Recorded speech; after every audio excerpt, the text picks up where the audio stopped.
Good morning, morning. Happy New Year. Today we're talking about daps. What's dap? Maybe not what you think. It's a kukri sheath, traditional kukri sheath. Here is a version here. This one's made by Himalayan Imports. They're usually made of a couple of different, or in a couple of different ways. This particular one is probably not a brilliant example, but has what you call a frog. A frog is what connects to a sheath if you're using it as a Westerner. If you're using it as a villager, generally speaking, they don't use frogs, they put them into a sash. This one probably wouldn't work very well in a sash because a traditional sash one actually has a ridge here to stop it slipping out of the sash. It's got holes in the back for extra tools, and this particular one has a little piece of metal going right over the end to protect the bottom of it. This particular one isn't very good. I've blunted it off a little bit. It was sharp and stuck into my leg when I first got it, so not the brilliantest thing. So the sheaths themselves are actually made out of wood. So they take two pieces of wood, put the blade down, and then they trace the shape of the blade, carve it out, and shape it to fit on. Now, if we have a look at this particular one here, the kukri itself has a thin part and a wider part. So when they're making it, they don't just trace the exact pattern onto the wood. They actually have to take into account the fact that the blade is going to, the wide part of the blade will go through the rest of the sheath. So the opening obviously is a lot wider than the tip of the, or the ricasa, or the end of the kukri here, just because of the way it's shaped. Now, a quick point, I'm guilty of this all the time. When you're taking a kukri out of a sheath and into the sheath, you need to put your hand at the back. If you put your hand here and pull the blade out, you run the risk of the blade actually cutting through the sheath and into your hand. Now, I mean, it could do that anytime you're drawing it out, but if you put your hand at the back, it's like you'd hurt yourself. Now, like I said, made from two pieces of wood. Essentially what they do is they get wood. Now, I imagine in the old days they used to harvest them. Modern sheaths, they almost look to me like pallet wood, and why not, right? Pallets are cheap, easy, they're dry, they're already kind of throw away, waste not, want not. You make them out of that. Whatever it is, it's a soft wood, and they roughly shape the wood to the shape of the blade, and they do this by hand, often with a kukri itself, chopping away the majority of the waste wood.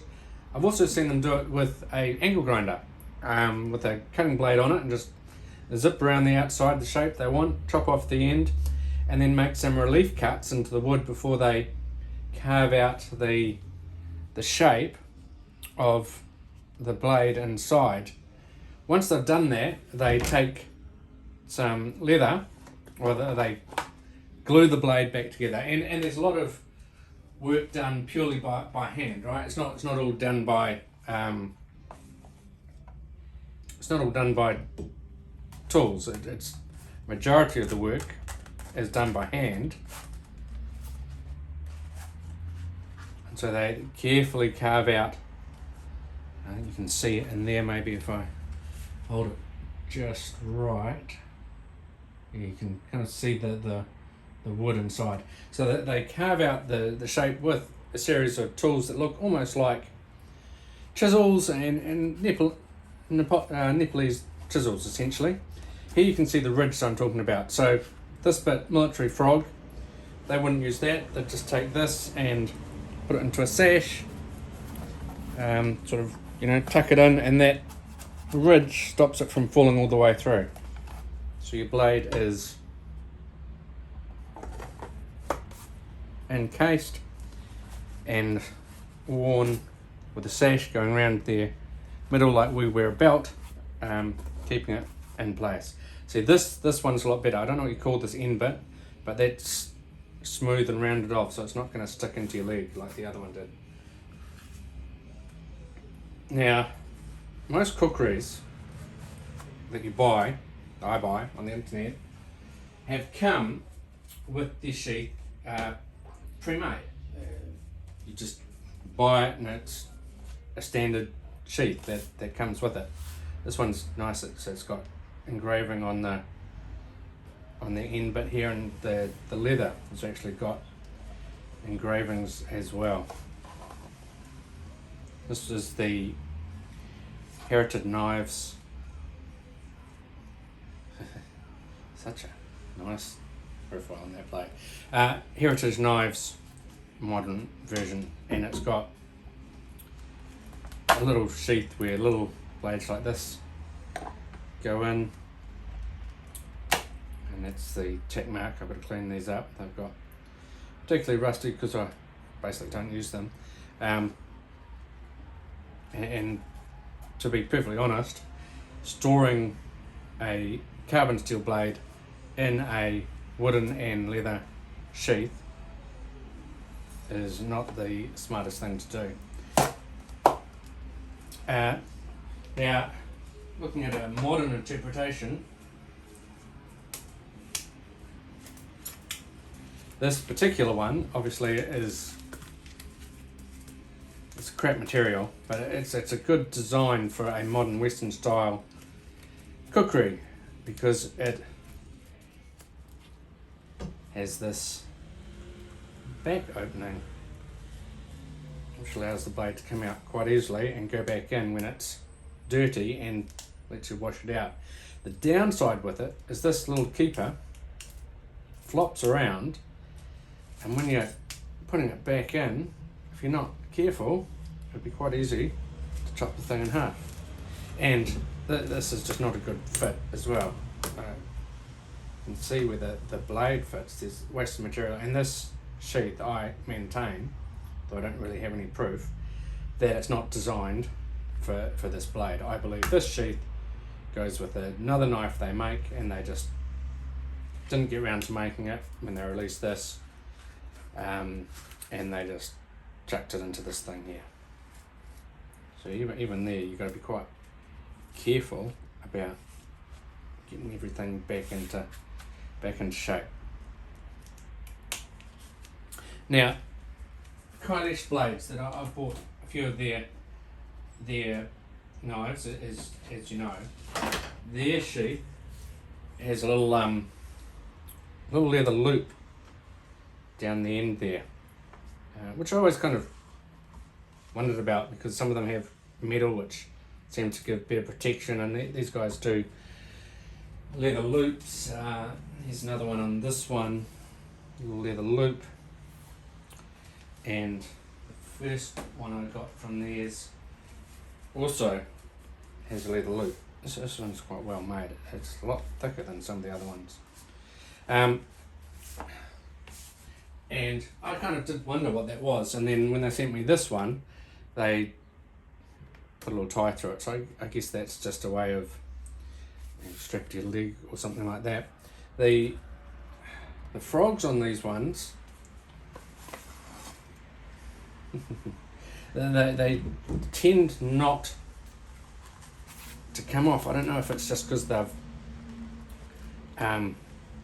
fitted them particularly well, or they have glued them into place. I'm not sure. Still got the ridge. I like that one. Now, the disadvantage with these types of sheaths, the daps, in my mind, one is that they retain moisture, and with the carbon steel blade, retain moisture is not a great thing. Second thing is that the retention is a bit hit and miss.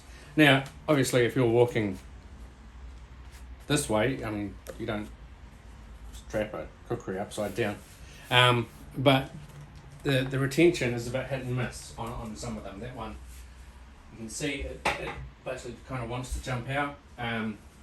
This one If you squeeze them, they don't, but just normal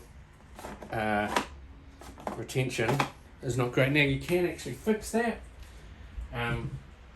What you do is this one, a bit better. How you can fix that is that you can glue a little bit of extra leather into the throat, into this part here.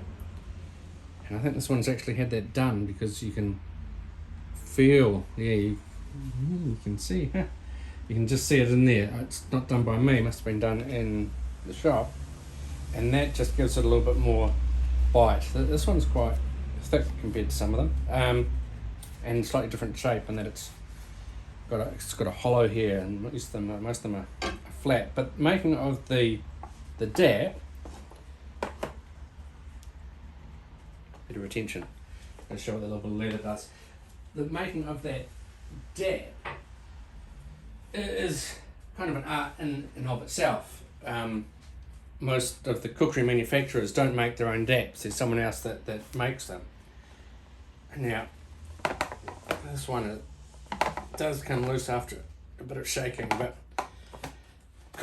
Tora knives, the fit and finish, second to none. Just the weight, traditional heat treatment, and something about this handle just rubs on me.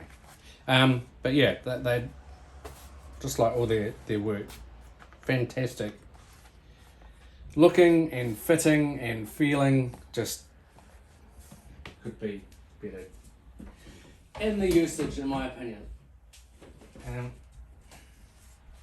So as I was saying, most of them come with a traditional leather sheath. Now, another option is to get a kydex sheath.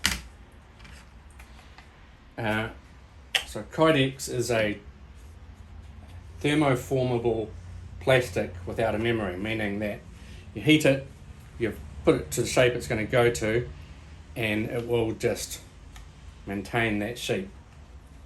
You put it in a little press, and the good thing about it is that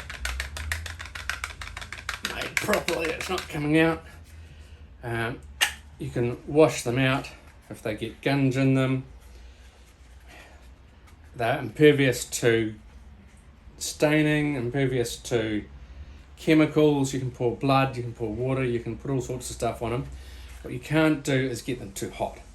If you get them too hot, they will melt again and you'll have trouble. But in everyday use, it's very hard to get them too hot. Also, what I like about them is that you can tell they're in by that click. They can make a bit of a rattle, and this one doesn't have any belt system on it, but with these holes I can attach something, so either a piece of cord or leather or a proper clip, wherever I want to carry it. So